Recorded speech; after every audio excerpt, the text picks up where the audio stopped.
అందరికీ నమస్కారం. Welcome to another beautiful, healthy and tasty episode of Diet Menu. ఒక చక్కటి డైట్ రెసిపీని ఇవాళ మనకి నేర్పిస్తానన్నారు మన న్యూట్రిషనిస్ట్ డాక్టర్ జానకి గారు. మరి ఆలస్యం చేయకుండా let me invite her. Hello Janu. Hi Vindhya. పూజలు అయిపోయాయా? అయిపోయాయి. హ్యాపీగా అదే ప్రశాంతంగా నడుచుకుంటూ వస్తున్నారు. సో ఎస్, ఇవాళ జానకి గారు ఏం డైట్ రెసిపీ నేర్పిస్తున్నారు? అసలు ఈ కొత్త వీక్ స్టార్ట్ చేస్తున్నాం కాబట్టి ఏమైనా హెల్త్ కండిషన్ తీసుకుంటున్నారా? ఏంటి, ఏం జరుగుతుంది? థైరాయిడ్ కండిషన్స్ గురించి మనము తెలుసుకుందాము. దానికి సంబంధించి కొన్ని విషయాలు మాట్లాడుకుంటూ కొంచెం మంచి మంచి రెసిపీస్ చెప్దాం. డెఫినెట్ గా. సో థైరాయిడ్ మహమ్మారి ఇవాళ రేపు ఎక్కడ చూసినా చిన్నపిల్లలు పెద్దవాళ్ళు ఎవరిని వదలకుండా అందరికీ వస్తుంది. విచ్ ఇస్ లైక్ యునో చాలా ఇరిటేటింగ్ చేస్తుంది. దానివల్ల అది థైరాయిడ్ ఉండడమో కానీ దానివల్ల సైడ్ ఎఫెక్ట్స్ త్రూ వచ్చే డిసీజెస్ ఇంకా చాలా ఎక్కువ ఉన్నాయి అన్నమాట. సో ఎస్, సో ఈరోజు ఏం చేద్దామంటే ఫస్ట్ స్టార్టింగ్ ఏం చేద్దామంటే ఈరోజు పూజ కూడా కాబట్టి గోధుమ జావ చేద్దాం. గోధుమ జావ, ఓకే. సో థైరాయిడ్ తో బాధపడుతున్న వాళ్ళందరి కోసం మనం ఇవాళ నేర్చుకోబోతున్నాం ఒక సరికొత్త రెసిపీ. అదే గోధుమ జావ. కావలసిన పదార్థాలు చూసేయండి. గోధుమ రవ్వ జావాకి కావలసిన పదార్థాలు: గోధుమ రవ్వ, బీన్స్, క్యారెట్ ముక్కలు, గుమ్మడికాయ గింజలు, ఆవాలు, నెయ్యి, ఉప్పు, అల్లం ముక్కలు. సో గోధుమ జావకి కావాల్సిన పదార్థాలు చూసారు. ఇప్పుడు ప్రొసీజర్ చూద్దాం. జానకి గారు, మనం ఫస్ట్ ఏం చేస్తున్నాం? స్టవ్ వెలిగించండి. ఓకే, మీరు స్టవ్ వెలిగించండి అంటారు. వెతుక్కుంటున్నాను నేను లైటర్ కోసం. ఓకే, సో స్టవ్ వెలిగించేసాం, పాన్ పెట్టేసుకున్నాం. పాన్ హీట్ అయ్యే లోపల మనము అల్లం ముక్కని ఇలాగా జూలియన్స్ లాగా అన్నమాట లెంత్ వైస్ కట్ చేసుకుందాము. ఆవిడెవరు? జూలియా. జూలియట్ నా క్లాస్, నా ఫ్రెండ్. జూలియన్స్ అంటే ఇట్లా కొంచెం లెంత్ వైస్ కట్ చేసుకోవటం అనమాట.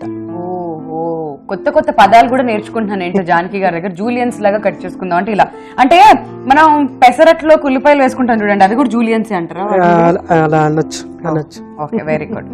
ఓకే, సో జూలియన్స్ లాగా కట్ చేసుకుంటున్నాం అంటే పొడుగ్గా కట్ చేసుకోవటం అన్నమాట. ఇలా ఉన్న ఈ ముక్కని ఇలాగే పొడుగ్గా కట్ చేసుకోవటం. నాకు ఇప్పుడు అర్థమైంది, జూలియన్ అనే ఆవిడ పొడుగ్గా ఉండేవాళ్ళు, అందుకు జూలియన్స్ లాగా కట్ చేసుకుందాం అని ఎప్పుడెప్పుడో పెట్టారు. అది అలా కంటిన్యూ అవుతుంది. స్పూన్ ఇవ్వండి. అంతే కదా, పెద్దది ఇచ్చేసేయండి. అంతేనా? అంతే. మీరు చెప్పిన తర్వాత ఇంకా కాదంటే మళ్ళీ వేసేసాను. ఓకే, ఫస్ట్ నెయ్యి, కొంచెం అంత నెయ్యి ఫస్ట్, తర్వాత ఆవాలు. నెయ్యి వేసుకున్నాం, ఆ తర్వాత ఆవాలు. ఇది కొంచెం ఫ్రై అవ్వాలా? కొంచెం అది స్ప్లటర్ అవ్వగానే మిగిలిన ఇంగ్రీడియంట్స్ యాడ్ చేసేసుకోవచ్చు. ఈ లోపు నేను మిమ్మల్ని ఒక క్వశ్చన్ అడుగుతాను. అసలు థైరాయిడ్ అనేది ఎందుకు వస్తుంది? అసలు పడదు నాకు అదంటే, నాకు చాలా కోపం. అది యాక్చువల్ గా థైరాయిడ్ అనేది అంటే 2-3 కాజెస్ ఉంటాయి. కానీ ఈ మధ్య కాలంలో మోస్ట్ కామన్ కాజ్ ఏంటంటే ఆటో ఇమ్యూన్ డిసీజ్ అంటారు అనమాట. అది ఆటో ఇమ్యూన్ అంటే థైరాయిడ్ గ్రంథిని ఒక ఫారిన్ బాడీ లాగా మన బాడీ ట్రీట్ చేస్తూ ఉంటది అనమాట. సో అదేదో కొత్త ఫారిన్ బాడీ వచ్చేసింది మన బాడీలో, కానీ దానికి అగేన్స్ట్ గా పనిచేస్తూ ఉంటుంది. సో దానితో కలిసి పనిచేయదు అనమాట బాడీ, దానికి అగేన్స్ట్ గా పనిచేస్తుంది. అందుకోసం అనేసి మనకి థైరాయిడ్ రావటం అనేది జరుగుతుంది అనమాట. ఉన్నా కూడా దాని ఉపయోగం లేకుండా ఉన్నట్టుగా ఉంటుంది అనమాట. ఓకే, సో నెక్స్ట్ అల్లం ముక్కలు, నెక్స్ట్ క్యారెట్ ముక్కలు. క్యారెట్ ఎందుకు జూలియన్స్ లా కట్ చేయలేదు? అది కూడా కట్ చేసుకోవచ్చు కావాలంటే. Next beans. సో మన బాడీకి థైరాయిడ్ కి ఫ్రెండ్షిప్ చేయడానికి కుదరదు అంటారా? ఆ ఫ్రెండ్షిప్ చేయటం అనేది కుదరదు. బాడీని అంటే ఆటోమ్యూన్ డిసీజ్ అనేది ఈ మధ్యకాలంలో చాలా కండిషన్స్ వస్తున్నాయి అనమాట అట్లాగా. సో మనం ఏం చేయాలంటే థైరాయిడ్ ఇచ్చే హార్మోన్ ని మనము బయట నుంచి తీసుకోవాల్సి వస్తుంది. ఉప్పు. ఓకే, సో నెక్స్ట్ గోధుమ రవ్వ. All right. జావా అంటే ఏం చేస్తారో అనుకున్నా, చక్కగా వెజిటేబుల్స్ వేసారు టేస్టీగా. నెక్స్ట్ మీరు వాటర్ యాడ్ చేసేయండి. దీనికి చేసేస్తా డెఫినెట్లీ. జానకి గారు, ఈ గోధుమ రవ్వ ఎలా ఉపయోగపడుతుంది అసలు థైరాయిడ్ వాళ్ళకి? అంటే ఇప్పుడు గోధుమ అనేది మనకి సీరియల్ లాంటిది కదా, సీరియల్ అన్నమాట. గోధుమలు అంటే సీరియల్. థైరాయిడ్ కండిషన్లు ఏమవుతుందంటే హార్మోన్ డెఫిషియన్సీ ఉండటం వల్ల మనకి ఎనర్జీ అనేది ఉన్నా కూడా మనకి ఎనర్జీ అవైలబిలిటీ ఉండదు అనమాట. ఈ హార్మోన్ తక్కువ అవటం వల్ల ఏమవుతుందంటే వెయిట్ పెరగటం, తర్వాత ఐరన్ లోపం రావటము, కాల్షియం లోపం రావటము, తర్వాత బద్ధకంగా ఉండటము, మార్నింగ్ లేచిన తర్వాతే మళ్ళీ నిద్రపోవటము, ఇట్లాంటివన్నీ ఉంటాయన్నమాట. సో వాళ్ళకి వెయిట్ పెరగకుండా ఐరన్ కాల్షియం అన్ని వచ్చేటట్టుగా మనం ఆహారం ప్లాన్ చేసుకోవాలి. ఓకే. కొంచెం కొంచెం చాలా సార్లు తీసుకుంటే ఫ్రీక్వెంట్ గా వాళ్ళకి బూస్ట్ అవుతా ఉంటారు అనమాట, ఎనర్జీ బూస్టింగ్ అనేది వస్తుంది. ఆహారం తీసుకున్నా కూడా నీరసం నిస్సత్తుగా కనిపిస్తూ ఉంటారు అనమాట. అంటే మనుషులు చూడటానికి నార్మల్ గా ఉన్నా కానీ లోపల నుంచి వాళ్ళకి వీక్నెస్ అనేది డ్రైన్ అవుతూ ఉంటుంది అనమాట. అందుకని కొంచెం కొంచెం చాలా సార్లు తీసుకుంటే చాలా యూస్ఫుల్ గా ఉంటుంది. ఆ ప్రాసెస్ లో మనకి గోధుమ జావా ఉపయోగపడుతుంది. ఒక బౌల్ తీసుకుంటే సరిపోతుంది అనమాట. ఓకే. సో వాటర్ సరిపోతాయా? ఇంకా కొంచెం యాడ్ చేయండి. ఓకే. సో జానకి గారు, థైరాయిడ్ లో కూడా 2 టైప్స్ ఉంటాయి కదా, హైపోథైరాయిడ్, ఇంకోటి ఇప్పుడు నేను చెప్పిందంతా హైపో గురించి, అంటే హార్మోన్ డెఫిషియన్సీ వస్తుంది అనమాట. హైపర్ అనేది ఎక్సెస్ హార్మోన్ ప్రొడ్యూస్ అవుతా ఉంటుంది. సో హైపో అనేది దాని గురించి ఇప్పుడు మీరు నేర్పిస్తున్నారు. ఇదంతా హైపోథైరాయిడ్. అంటే థైరాయిడ్ వచ్చిన తర్వాత ఒళ్ళు రావడం ఇలాంటిదంతా జరుగుతుంది. హైపోథైరాయిడ్ అని most common. Auto immune disease అనేది కూడా హైపోథైరాయిడ్ ఎక్కువ ఉంటుంది అనమాట, మోస్ట్ కామన్ గా ఉండేది. ఎస్పెషలీ ఫీమేల్స్ కి ఇది ఎక్కువ ఎఫెక్ట్ అవుతా ఉంటుంది మేల్స్ కంటే కూడా. తర్వాత ఫిజియలాజికల్ కండిషన్స్ వస్తాయి చూడండి, ఉదాహరణకి ప్రెగ్నెన్సీ వచ్చినప్పుడు థైరాయిడ్ ఎఫెక్ట్ అవ్వటం జరుగుతూ ఉంటుంది. జస్ట్ లైక్ ప్రెగ్నెన్సీ వచ్చినప్పుడు షుగర్ రావటం, ప్రెగ్నెన్సీ వచ్చినప్పుడు బీపీ రావటం కొందరికి ఉంటుంది. అదేవిధంగా థైరాయిడ్ కూడా కనిపిస్తుంది అనమాట కొందరికి. సో ప్రెగ్నెన్సీ అయిపోయిన తర్వాత అది నార్మల్ అయిపోవచ్చు, బట్ కొందరికి నార్మల్ అవ్వకపోవచ్చు కూడా అనమాట. సో ఆ ఫిజియలాజికల్ కండిషన్, ఎక్కువ స్ట్రెస్, ఎక్కువ ఐటీలో వర్క్ చేసే వాళ్ళకి ఇవన్నీ కూడా ఎక్కువ కనిపిస్తూ ఉంటుంది. ఓకే.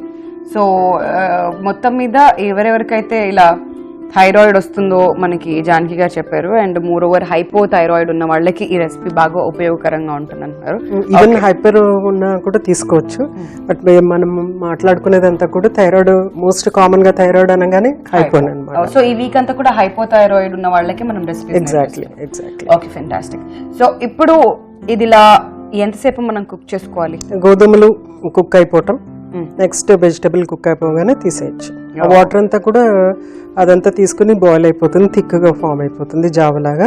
అప్పుడు మనం సర్వ్ చేసుకోవచ్చు. Okay, fantastic. సో ఇప్పుడు ఒక 5 to 10 minutes మనం ఎలానా వెయిట్ చేయాలి ఇదంతా కుక్ అవ్వడానికి? నాకు తెలిసి ఇది ఒక ఉప్మా లాగా రెడీ అవుతుంది అనుకుంటున్నాను. కొంచెం ఉప్మానే జారుడుగా ఉంటుంది అనమాట. జావా అనుకున్నాం కాబట్టి అలా రెడీ అయిపోతుంది అనమాట.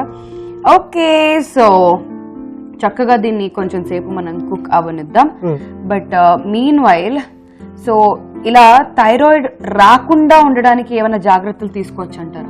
ప్రివెన్షన్ అనేది అంటే ఫర్ ఎగ్జాంపుల్ వేరే కండిషన్స్ లో, అంటే గాయిటర్ లాంటి కండిషన్స్, ఐరన్ డెఫిషియన్సీ ఉన్న అలాంటి కండిషన్స్కి అయితే కనుక, ఐరన్ డెఫిషియన్సీ వల్ల వచ్చే కండిషన్స్కి అయితే కనుక మనము ఐడైజ్ ఉప్పు వాడటం అది ప్రివెంటివ్గా పనిచేస్తుంది అనమాట.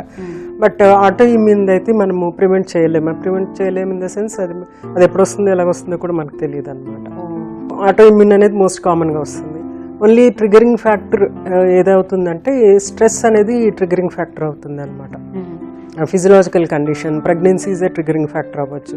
లేకపోతే నైట్ షిఫ్ట్ వర్క్ చేస్తూ ఉంటారు, అంటే యాక్చువల్గా పడుకునే టైంలో మెలకుగా ఉండి వర్క్ చేయటము, మెలకుగా ఉండాల్సిన టైంలో పడుకోవటం జరుగుతుంది అనమాట. మెటబాలిజంని తిప్పేస్తాం అనమాట, రివర్స్ చేసేస్తాం. అది కూడా ఫిజియలాజికల్ స్ట్రెస్ అనమాట. సో షిఫ్ట్ ఉన్న వాళ్ళు కూడా ఫ్రీక్వెంట్గా బ్రేక్ చేస్తూ డే షిఫ్ట్ చేసి అట్లా చేయటం అనేది ఇంపార్టెంట్ అనమాట. Right, okay. సో అది సంగతి. ఇప్పుడు దీన్ని మాత్రం మనం ఒక 5 minutes, అంటే ఆల్మోస్ట్ కుక్ అయిపోతుంది. అది డజంట్ టేక్ మచ్ టైం. మంచి ఎల్లో కలర్ కూడా వస్తుంది కాబట్టి జస్ట్ ఒక 5 minutes కుక్ అవనిస్తే ఇంకా అది రెడీ అయిపోయినట్లే. Just 2 minutes. Yeah. So last కి వచ్చేసింది కాబట్టి ఇప్పుడే వేసేసుకుందాం అంటారా? గుమ్మడి గింజలు కొంచెం ఇప్పుడు వేసుకుందాము, తర్వాత పైన కూడా మనము గార్నిష్ చేసుకుందాం. సో ఈ గుమ్మడి గింజలు అనేవి ఎలా ఉపయోగపడతాయి? గుమ్మడి గింజలు అనేది ఏంటంటే ఇప్పుడు ఈ రెసిపీలో ప్రోటీన్ అనేది చాలా తక్కువ ఉంటుంది, అంటే 12% ప్రోటీనే ఉంటుంది. గోధుమ నుంచి వచ్చేటువంటి ప్రోటీన్ మాత్రమే ఉంటుంది అనమాట, విచ్ ఇస్ 12%. ఇంకొంచెం ఎన్హాన్స్ చేస్తుంది అనమాట గుమ్మడి గింజలు యాడ్ చేసేటప్పటికి, ఇంకా 1-2% ఇంక్రీజ్ అవుతుంది అనమాట ప్రోటీన్ సోర్స్ అనేది. అండ్ గుమ్మడి గింజల్లో ఏంటంటే మనకి స్మాల్ మైక్రోన్యూట్రియంట్స్ ఉంటాయి, తర్వాత ఎసెన్షియల్ ఫ్యాటీ యాసిడ్స్ ఉంటాయి, సీడ్స్ కదా, కాల్షియం ఉంటుంది, కొంచెం అంత ఐరన్ ఉంటుంది, డార్క్ కలర్ లో ఉంది కదా. ఓకే, సో అవన్నీ కూడా బాగా ఉపయోగకరంగా ఉంటుంది అన్నమాట. ఎస్, గుమ్మడి గింజలు కాకపోతే మనం ఆల్మండ్స్ అట్లాంటివి కూడా యాడ్ చేసుకోవచ్చు. ఓకే, సో స్టవ్ ఆఫ్ చేసుకోవచ్చా? స్టవ్ ఆఫ్ చేసేద్దాం. రెడీ బికాస్ మనం జావా అనుకున్నాం, ఉప్మా అనుకుంటే మాత్రం ఇంకా చక్కగా తిక్కుగా అయ్యేంత వరకు డ్రై చేసుకోవచ్చు. ఉండొచ్చు. బట్ జావా అనుకున్నాం కాబట్టి ఇలా ప్రిపేర్ చేసుకుందాం. జావా ఐడియా ఎందుకంటే యాక్చువల్గా జావా తీసుకోవటం వల్ల క్వాంటిటీ తగ్గిపోతుంది అనమాట. ఒకసారి మనము ఇచ్చే క్వాంటిటీ అనేది తగ్గుతుంది. ఆ తగ్గటం వల్ల ఏంటంటే క్యాలరీ ఇంటేక్ అనేది తగ్గుతుంది. సో నెంబర్ ఆఫ్ టైమ్స్ తీసుకోవడానికి అవకాశం ఎక్కువగా ఇష్టపడతారు అండ్ అవకాశం కూడా ఉంటుంది కాబట్టి it will boost up your energy అన్నమాట. All right. So Janaki garu, ఎందుకు ఆలస్యం? ఎప్పుడు మీరు ప్రతిసారి చెప్తున్నారు కదా అనేసి అబ్బా ఇదిగోండి తీసుకోండి మీకేది. వావ్, మొత్తం మీద గోధుమ రవ్వ జావా రెడీ అయిపోయిందండి. ఇప్పుడు నేను జానకి గారు టేస్ట్ చేసేస్తాం.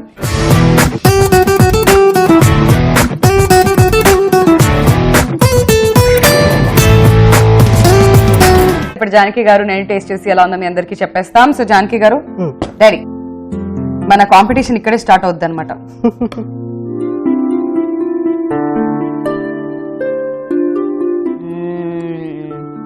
అమేజింగ్, జింగ్ జింగ్. తినండి, సూపర్ గా ఉంది. బా, చాలా బాగుంది. అండ్ థైరాయిడ్ పేషెంట్స్ కి ఎస్పెషల్లీ చాలా బాగా ఉపయోగపడుతుంది. అంతేకాకుండా రెగ్యులర్ గా కూడా ఎవరైనా ఇంట్లో డిఫరెంట్ బ్రేక్ఫాస్ట్ ట్రై చేయాలి అనుకుంటే ఈ గోధుమ రవ్వ జావా ట్రై చేయండి. చాలా చాలా బాగుంది. టేస్ట్ ని మీరు అందరూ కూడా బాగా ఎంజాయ్ చేస్తారు. Thank you so much Janaki garu for this wonderful recipe once again. So viewers, చూసారు కదా, ఇది ఇవాల్టి మన డైట్ మెనూ. నెక్స్ట్ ఎపిసోడ్ లో మరో ఇంట్రెస్టింగ్ అండ్ వండర్ఫుల్ డైట్ రెసిపీతో మళ్ళీ కలుద్దాం. Until then this is Vindhya and Janaki garu saying Tata, by by.